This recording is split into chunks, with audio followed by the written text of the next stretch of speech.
Okay, if you use DaVinci Resolve for your editing, I I've been using it for 10, 5 years.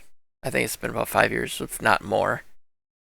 And I've been making these underwater videos and never thought of trying to like change the coloring, because if you can see how dull the color on the picture is, all you have to do, I learned this yesterday after 5 years.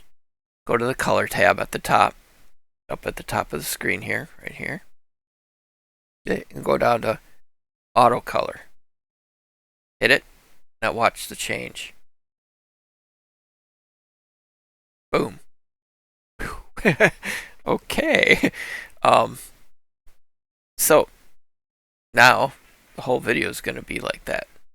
So now let's play it and show you what it looks like. Look at that.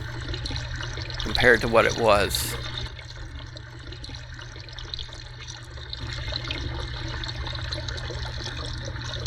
So much more pop to the video. I wish I would have thought it. It's like the hundreds of videos I've put out. So if you're looking to want to get more pop out of your video, see like that sunfish down there, and these are chubs, sunfish, just regular shiner minnows. There's big, some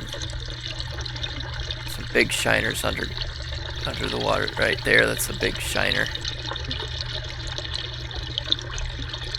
Okay, well, if you're looking to up your game with your underwater video, one tab, color, auto color. Hope this helped you out. Thank you so much for watching. Have a great rest of your day.